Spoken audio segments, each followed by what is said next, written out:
Yadda 'yan mata suka mai da shafin TikTok wurin tallar fidda tsirecinsu, inda suke rawar banza da bayyana wani sassan jikinsu a wannan shafi na TikTok.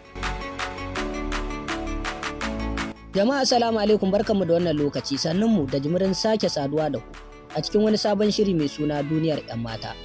Inda a cikin hirin namu ne za mu kawo muku wasu guntayen bidiyo guda biyu, inda za ku ga wasu zafafan 'yan mata, inda ci da ƙohi ya sa su suke gwangwaje rawarsu tare da heƙe ayarsu a shafin social media na TikTok. To amma kafin mu kai ga kawo muku cikakken bayani da kuma guntayen wannan bidiyo, muna fatan za ku danna mana alamar like.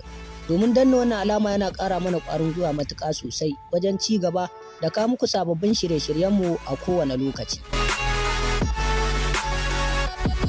Bayan kun danna alamar like sai ku danna jar alamar nan ta subscribe domin ka zamo ɗaya daga cikin mabiyan wannan taya mu mai suna Arewa 24 News TV a kowane lokaci.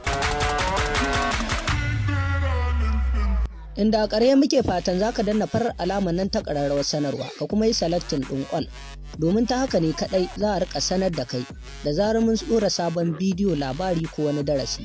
Mun gode.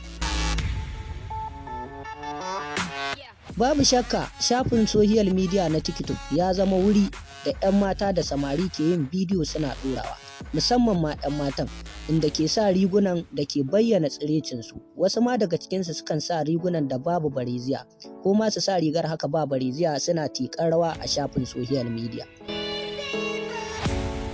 Sanin kansu ne da kuma sanin kan al'umma da kuma mutane cewar mutane da yawa, miliyoyin mutane na duniya suna hawa shafin TikTok suna kuma kallon bidiyon nan, ba ma iya Hausawa ba, hatta Turawa, domin duk bidiyon da kika yi kika ɗora ba sai wanda following ɗinki ne yake gani ba.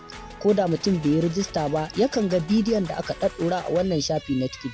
To kin ga kuwa bidiyon ki za a iya watsa shi ga ko'ina a duniya, wanda hakan zai zama kamar tallatar kanki kike, wato tallata kanki yake da kuma zubarwa da kanki daraja. Inda a ƙarshe muke fatan 'yan mata su yi wa kansu faɗa, su daina ɗora irin waɗannan bidiyo domin ba za su ja musu komi ba sai asara da zubewar daraja a nan gaba. To masu saurare, bari ku ga irin bidiyoyin da 'yan matan suke hawa, inda suke gwangwaza rawa suke ɗora a wannan shafi na TikTok. Ga bidiyon nan sai ku kalla domin ku gane wa idanuwanku. Gama masu iya karin magana sun yi gaskiya da suka ce gani ya fa kore.